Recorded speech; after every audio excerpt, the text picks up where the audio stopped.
अस्सलामु अलैकुम वरहमतुल्लाहि वबरकातुह। उम्मीद करता हूँ दोस्तों आप तमाम हज़रात खैरियत से होंगे।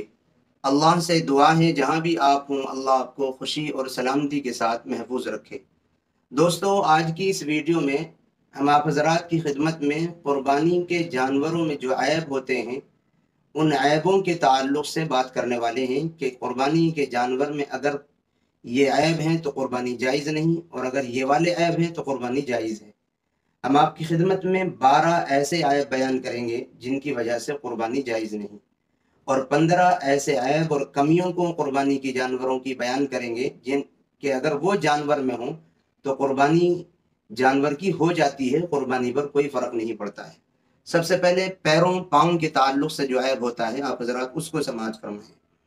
ऐसा लंगड़ा जानवर जो चलते वक्त पाँव ज़मीन पर बिल्कुल न रखता हो, लंगड़ा है और इतना लंगड़ा है कि पाँव ज़मीन पर बिल्कुल नहीं रखता तो उसकी क़ुरबानी जायज़ नहीं। अगर वो चलने में लंगड़े वाले पैर से सहारा लेकर के चलता है तो फिर क़ुरबानी जायज़ है। ऐसे ही अगर किसी जानवर का पाँव कट गया हो तो फिर उसकी क़ुरबानी जायज़ नहीं। दांत के ताल्लुक़ से जो ऐब होते हैं वो आप समाअत फरमाएं। अगर जानवर के अक्सर दांत टूटे हुए हों कि वो चारा भी ना खा सकता हो, खुराक भी ना खा सकता हो, तो फिर क़ुरबानी उस जानवर की जायज़ नहीं है। दांत टूटे हुए हों लेकिन चारा खा सकता है तो फिर उसकी क़ुरबानी जायज़ है। कान के ताल्लुक़ से समाअत करें।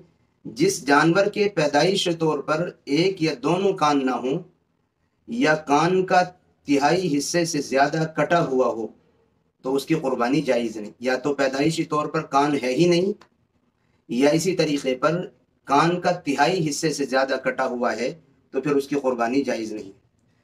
अगर कान का तिहाई हिस्से से कम कटा हुआ है तो फिर ऐसे जानवर की क़ुरबानी जायज़ है। जानवर के सींग के ताल्लुक़ से देखिए क्या क्या ऐब हैं। अगर जानवर के सींग पैदाइशी तौर पर ना हों या हों लेकिन छोटे हों तो क़ुरबानी जायज़ है, कोई हरज नहीं है। या जानवर के सींग टूट चुके हों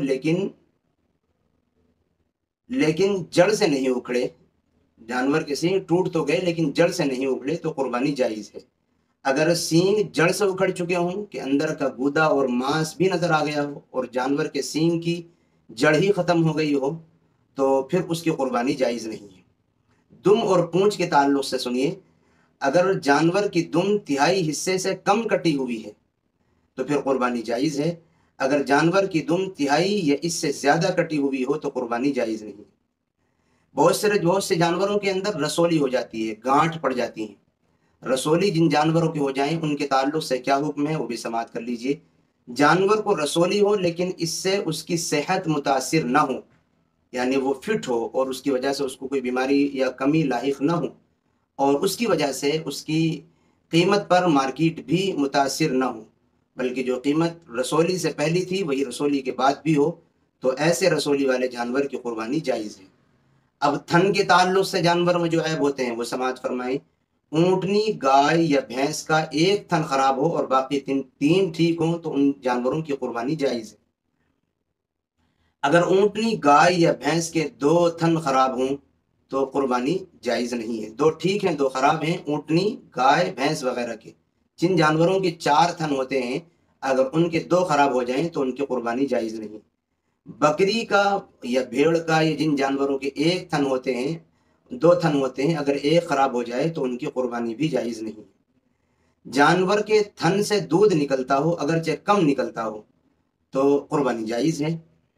इसी तरह जानवर अगर भैंगा है या 1/3 से कम बिनाई उसकी चली गई है, या तो वो भैंगा है या उसकी आंखों की रोशनाई चली गई लेकिन जितनी रोशनाई गई है वो 1/3 से कम गई है तो फिर उसकी क़ुरबानी जायज़ है।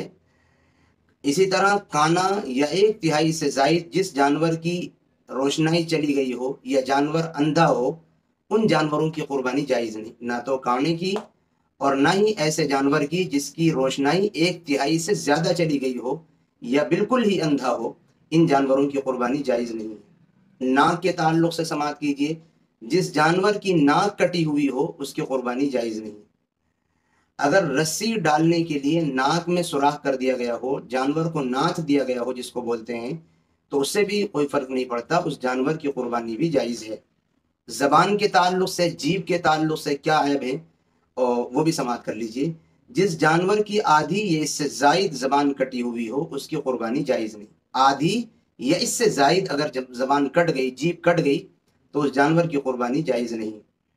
اگر زبان آدھی سے کم کٹی ہوئی ہے تو پھر اس کی قربانی جائز ہے۔ حاملہ جانور کے تعلق سے بھی سن لیجئے، جو جانور پریگننٹ ہوں، حاملہ ہوں، ان کی قربانی جائز ہے۔ ایسے ہی خصی جانور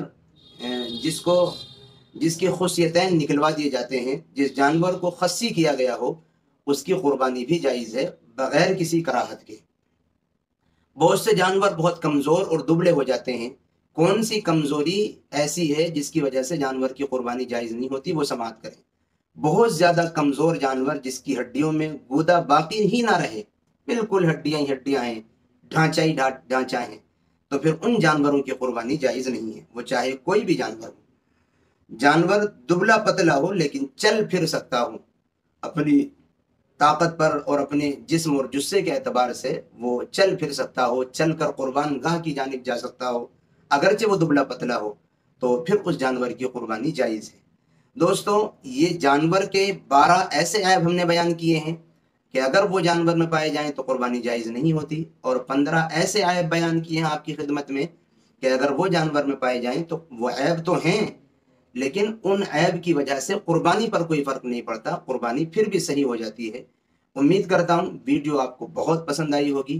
یہ ہم نے ٹوٹل عیب نہیں بیان کیے، جن کو ہم نے ضروری سمجھا وہ آپ کی خدمت میں پیش کیے ہیں۔ اگر آپ اس کے تعلق سے اور کوئی بات معلوم کرنا چاہتے ہیں تو کمنٹ باکس میں لکھیے، دعاؤں کی درخواست ہے۔ پھر ملیں گے انشاءاللہ کسی نئی اور اچھی ویڈیو کے ساتھ۔ السلام علیکم ورحمۃ اللہ وبرکاتہ۔